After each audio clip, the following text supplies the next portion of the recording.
I've been waiting to do this clip for a long time, and now it's time to test which of these 5 overdrives that are all mine except the tubescreamer, ironically, because this is the one you would use normally to boost a Mesa dual rectifier.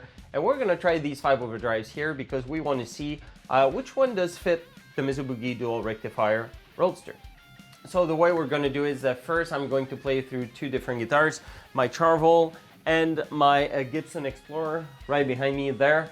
We're going to test this recorded with a loop, and the loop is going to play through each pedal, and then the Roadster we're going to try vintage and modern modes. And then afterwards I'm going to talk about the pedals a bit, show them to you, play through, and then I'm going to give you my final thoughts at the end. I would like also to thank especially my friend Luke Sperano at Amplitubes, because this is the reason why I get to play on this amplifier here. Amplitubes is a shop near Montreal where you can find used gear in pristine condition, where everything is inspected. And I'm talking about high-end amplifiers, effects, cabinets, as this one, guitars, basses, and much more. Thanks a lot. And here we go with the loops. We're going to start with vintage mode on channel 3.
And now the belle of the ball, channel 4, modern mode.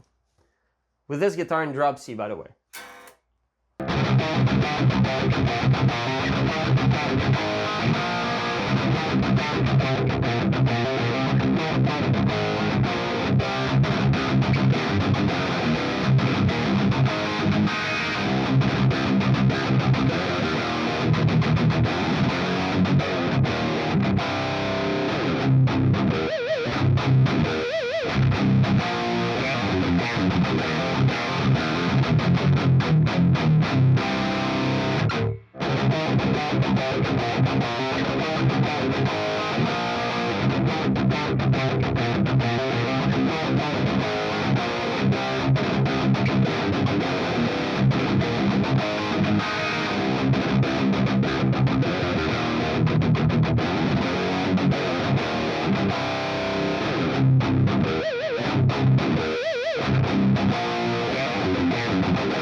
Now, the first pedal we're going to look at is the Black Hat Siamese Drive. Like the name suggests, this is a twin pedal, meaning that it's twice the same thing, meaning also that you can set, you know, both channels different ways. It's pretty cool if you want to stack them too, but main reason you do that would be also to just have different settings for one songs and whatnot. The pedal itself is pretty unique. I'm not using the output full bore because it's very powerful. It's got a great sweep. Like, look, this is the pedal is off right now.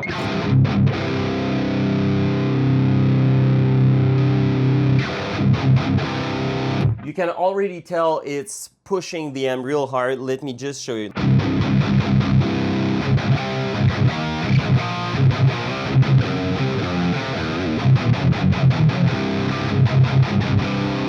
So in the comparison, I didn't want to, you know, go over the edge with it, but you can.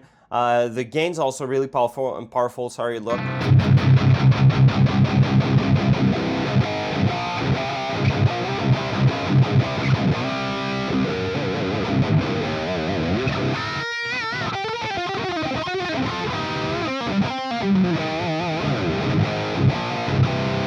It's very powerful, it's very thick.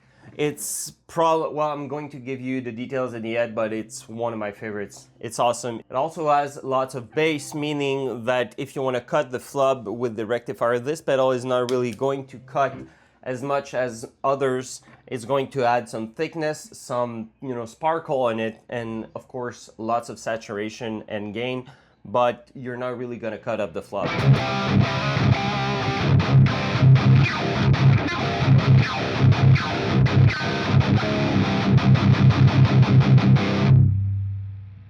The Ibanez TS9 is popular because there's a mid hump, and normally rectifiers are known for having a scoop tone, so it kind of, you know, evens it out a bit. And you didn't know it, but your ear is already trained to like this one because this combination has been heard many and many times, and it is because it works really well. By the way, Maxson made these for Ibanez first, so this is why you see Maxson's 808 and Ibanez as well. You're gonna see this is the tone unboosted, and then it's on.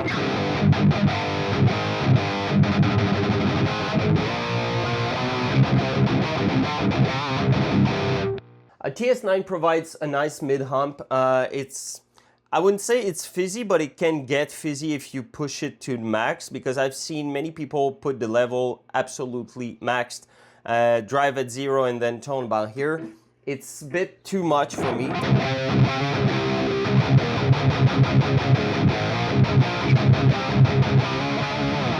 I think it sits better here because it keeps the amplifier's tone a bit more.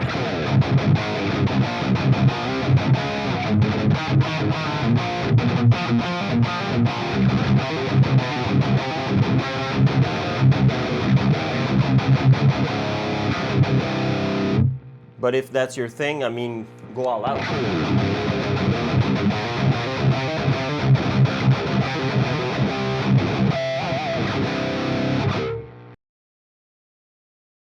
Now the odd one out. The Overdrive is actually a Hudson Broadcast copy, an enhanced copy, to be honest, made by Happy Stomps here in Quebec.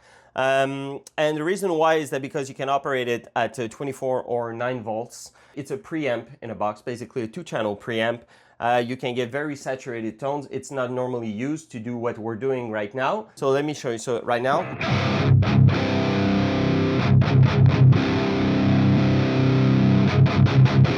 get a bass cut.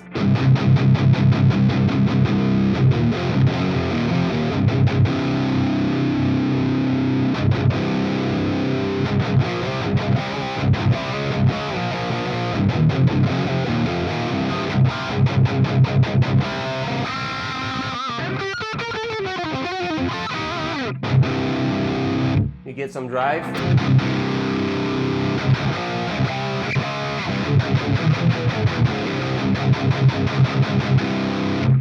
But I wouldn't do that, because the more you use the pedal, the more you ask from it, the more fuzz you're gonna get, because this is gonna get more in the fuzz territory. So you want to get more saturation with that pedal. Maybe it can be good for leads. If we go to the second channel, it's even, you know, all over the place.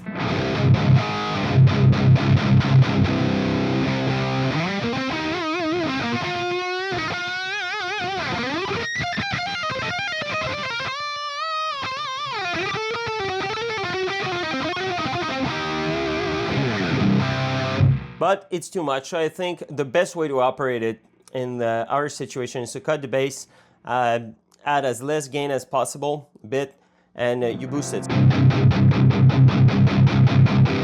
It's subtle, but it's cool. You know, it's a nice option. It's a nice way to change your tone, and I think it's cool. Probably not the best for rectifiers, but still pretty unique.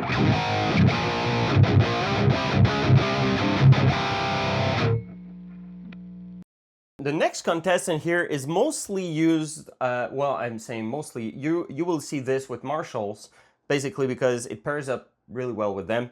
Right now we're using it for the Mesa because it cuts bass and flub really well, a bit more than the TS9 to my liking. If that's your flavor, it's very aggressive, like way more aggressive than other pedals. Without.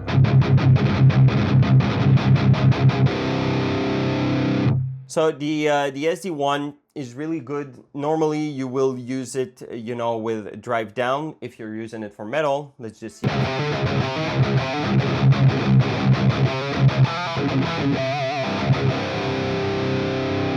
If you want to flavor it without, you know, modifying the tone too much, well, you can get this.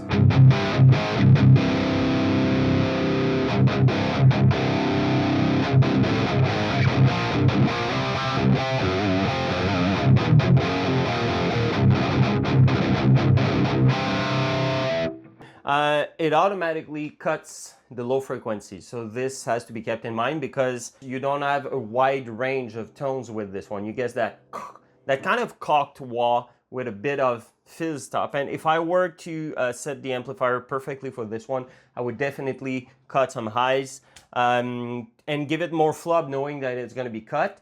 But it pairs up really well with it, especially, you know, for leads. If you want to use it for leads, it's pretty cool.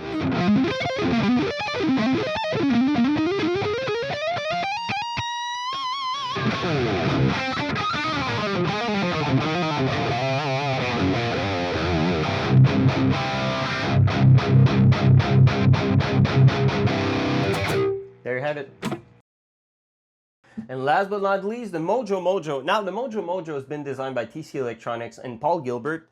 And the Mojo is pretty unique because it is transparent. It normally wouldn't be used for this, but I've got this pedal being laying around for, you know, years. And also gotta admit that this pedal here is really good for having a sweeter, more rock tone. And for the rectifier, it does a really cool job. I would like to see it stacked with another pedal because look. At this level here, you lose some tone.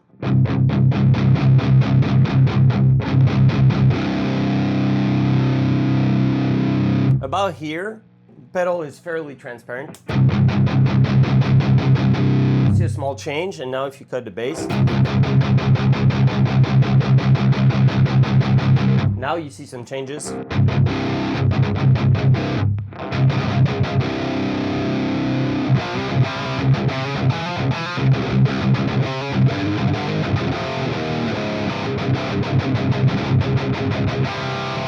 I'd say it really shines if you want to keep your amplifier's tone, but you want to scoop it a bit more, or you know, you want to change something. There's a voicing also. Now it's at the most aggressive setting.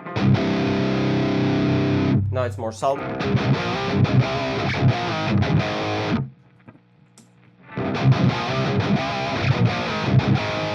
So this is, you know, the top voice is what it's really going to be for us today. And if you push the drive a bit more,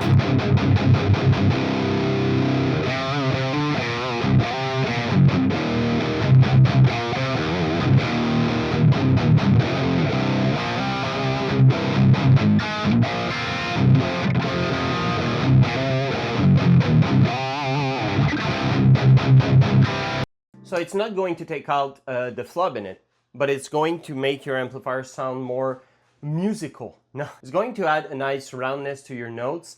And right now we're probably at the most aggressive setting on that pedal, and we're still hearing thickness to the sound. So I think it's cool depending on what you're going for.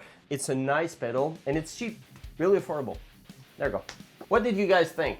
Because to be honest with you, I had to reshoot the introduction and the conclusion to that video because when I heard what I did in the studio and I watched my own video, I kind of shifted my mind on several of these pedals, and it was clearer to me because there's a difference between playing the amplifier here through this Marshall equipped with first generation G12 T75s that, by the way, were used on the Master of Puppets album, and hearing it through the Greenback impulse response that you guys are hearing it on. The Black Cat is very fun to play through. Now, I don't think this pedal will be the perfect go-to for Mesa dual rectifier, and the reason is it doesn't cut bass really much. It does get you tons of high frequencies, tons of gain, tons of distortion, saturation, but it doesn't really cut the flub. The Ibanez tubescreamer is, well, it's a classic for a reason. It's a bit fizzy, it's a bit too much. I would like to take out a bit of the fizz, a bit of the high frequencies, and this is why it would be maybe interesting to try a Seymour Duncan 805. Now the Overdrive is not meant to do that. So yeah, you can cut the bass with the bass cut here, but it's not meant to push, it's meant to pre-amplify a signal, because this is what it is a preamp. So it does a fair good job. I think it would be better, let's say, with the Stratocaster, which would need more saturation. The Super Overdrive, it does a perfect job cutting the bass. However, I think it does it a bit too much. It's not my favorite one, it's harsh. It is me, it does sound good with a Marshall, but each time I compare it to another pedal, mostly I end up liking the other one. And well, to end everything, the Mojo. Now, the Mojo was designed by Paul Gilbert and TC Electronics. I think it did a good job. I did not think it would, so I'm pretty impressed. I cannot say which one is my favorite because each one was fun to play with. The one I was underwhelmed would be the Super Overdrive, and the one that surprised me the most would be the Mojo. So did you try one of these pedals, and what do you think about that? Tell me in the comments.